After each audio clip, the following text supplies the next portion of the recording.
जय हिंद। मैं आपका भाई Satendra Singh. Layer poultry business में जैसे जैसे सर्दी बहुत तेज़ी से बढ़ेगी वैसे वैसे हमारे अंडे का प्रोडक्शन पे भी थोड़ा बहुत असर पड़ सकता है।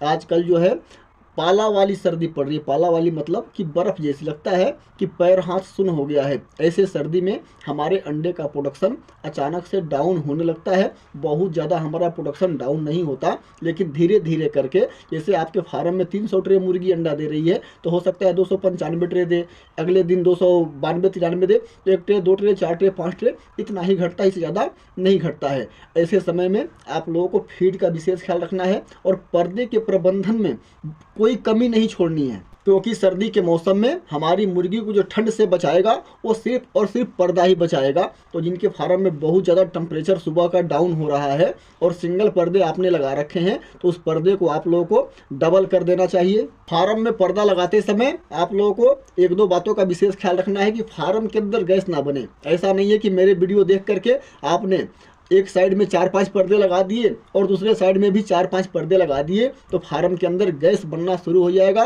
और फार्म के अंदर गैस यदि बनने लगेगा तो भी आपके प्रोडक्शन डाउन हो सकते हैं। फार्म के अंदर का टेम्परेचर सुबह में जब भी आप जाते हो 5 बजे 6 बजे 4 बजे सुबह में, तो देखना है कि अगर 22-23 डिग्री से ऊपर टेम्परेचर है फार्म के अंदर तो ठीक है, कोई दिक्कत नहीं है, आपको अलग से कुछ पर्दे वगैरह लगाने की ज़रूरत नहीं है। लेकिन 22 डिग्री से टेम्परेचर अगर डाउन हो रहा है तब आप लोगों को पर्दे को डबल कर सकते हो। कुछ मेरे भाइयों के मन में यह भी विचार चल सकता है कि सर हमने पर्दे तो अच्छी तरह से लगा रखे हैं लेकिन फिर भी हमारे फार्म के अंदर का टेम्परेचर डाउन रहता है। ऐसे में यदि अपने फार्म के अंदर हम हीटर का व्यवस्था करें तो कैसा रहेगा। आप लोगों को ध्यान रखना है कि ओपन फार्म में जब भी आप हीटर लगाने के बारे में सोच रहे हो तो जैसे ही सर्दी स्टार्ट होती है, सर्दी की स्टार्टिंग से ही आपको रूम हीटर लगा लेने हैं। बीच में रूम हीटर लगाओगे तो आपके मुर्गी को सरद गर्म बन सकती है और आपका बड़ा नुकसान हो सकता है। इसलिए हीटर की व्यवस्था जब भी आपको करने के मन में विचार आए तो आपको स्टार्टिंग सर्दी में ही लगा लेने हैं, बीच में नहीं लगाना चाहिए मेरे हिसाब से। यदि आप लोगों को कोई सलाह दे रहा हो तो आप लोग उसकी बात मान करके लगा सकते हो। सर्दी के मौसम में दोनों तरह के इन्फेक्शन, बैक्टीरियल इन्फेक्शन भी हमारे मुर्गी को परेशान कर सकते हैं और वायरल इन्फेक्शन भी हमारे मुर्गी को परेशान कर सकते हैं। इसलिए फार्म के अंदर कंटिन्यू साफ सफाई कराते रहें। तो कोई इन्फेक्शन तो भाई कभी भी आ सकता है। आप थोड़ा भी अगर हमसे अगर लापरवाही होता है तो ही इन्फेक्शन आ सकता है। यदि हमसे लापरवाही नहीं भी होता है तो भी हमारे फार्म के अंदर इन्फेक्शन की समस्या आ सकती है। लेकिन अपना काम क्या है कि हम लोग कंटिन्यू अपने फार्म की साफ सफाई और अपने मुर्गी की देखरेख, फीड वगैरह का ध्यान कंटिन्यू करते रहना है। मेरे कहने का मतलब सिंपल सा है कि जो होने वाला रहेगा वह होगा, वह भगवान के हाथ में है। भगवान ने पहले से ही तय कर रखा है उनको क्या करना है क्या नहीं करना है। हमारे हाथ में क्या है, हमारा कर्म, और कर्म से बड़ा कुछ भी नहीं है। कर्म से हम लोग अमीर बनते हैं और कर्म से ही हम लोग गरीब बन जाते हैं। इसलिए मेरे भाइयों, जब कर्म को बड़ा कहा गया है तो हमारे कर्म में त्रुटि नहीं होनी चाहिए। यदि हम अच्छा कर्म करते हैं, अपने वफादारी से काम करते हैं, फिर भी हमारा नुकसान होता है तो वह नुकसान बहुत देर तक नहीं हो सकता। आप बहुत जल्द प्रॉफिट में, फ़ायदे में हो जाएंगे। इसलिए कर्म में कमी बिल्कुल नहीं करनी है।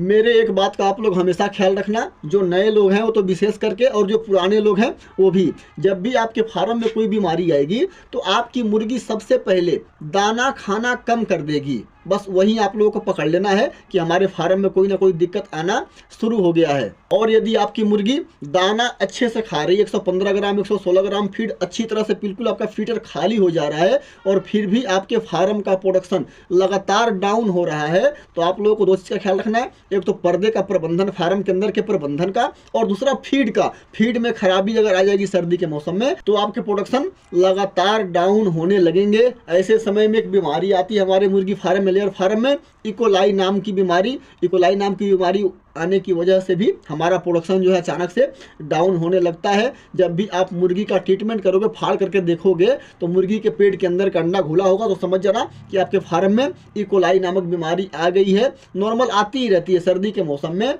अधिकांश फार्मरों के फार्म में ये समस्या आती रहती है। तो आप लोगों को जैसे ही ये सिम्टम दिखाई दे तो आप लोगों को एंटीबायोटिक दवा स्टार्ट कर देना है। इंतजार नहीं करना है, सिर्फ 2 दिन इंतजार करना है। 2 दिन लगातार प्रोडक्शन डाउन हुआ तो तीसरा दिन से आपको एंटीबायोटिक दवा स्टार्ट स्टार्ट कर देना है, वहीं पे आपका प्रोडक्शन रुकना शुरू हो जाएगा और वहीं से बढ़ना शुरू हो जाएगा। बहुत ज़्यादा इंतजार करने की ज़रूरत नहीं है। यहाँ तक मेरी बात आप लोग को अच्छी तरह से समझ में आ गई होगी। अगर किसी कारणवश हमारे फार्म का प्रोडक्शन डाउन हो रहा है तो बिल्कुल घबराना नहीं है। घबरा करके उल्टा सीधा दवाई आप लोगों को नहीं चलाना है, सारे लोगों से सलाह नहीं लेना है। सबसे पहले अपने फार्म के अंदर का आप लोगों को प्रबंधन देखना है कि हमारे फार्म के अंदर कोई कमी तो नहीं है, हमारे मुर्गी को बहुत ज़्यादा ठंड तो नहीं लग रही है, या हमारे फार्म के अंदर गैस तो नहीं बन रहा। दूसरा चीज़, फीड का ख्याल रखना है, फीड की क्वालिटी सही है, कहीं फीड में हमारी खराबी तो नहीं आ गई जिसकी वजह से हमारे अंडे का प्रोडक्शन डाउन होने लगा। ये दो चीज़ देखने के बाद 2 दिन 3 दिन उसके बाद आप चाहो तो दवाई चला सकते हो। लेकिन ये 2 चीज़ देखने के बाद,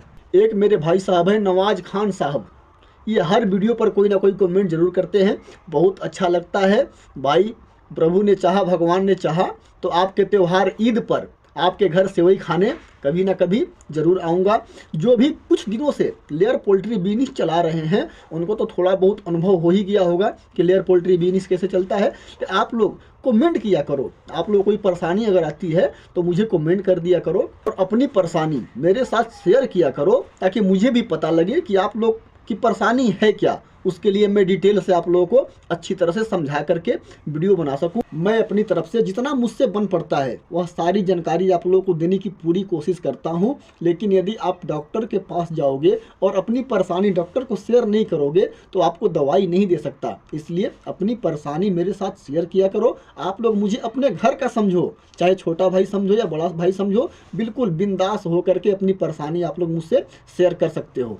उम्मीद करता हूँ यह जानकारी आप लोगों को अच्छी तरह से समझ में आई होगी। इस वीडियो में इतनी जानकारी, मिलते हैं अगले वीडियो के साथ, तब तक के लिए नमस्कार।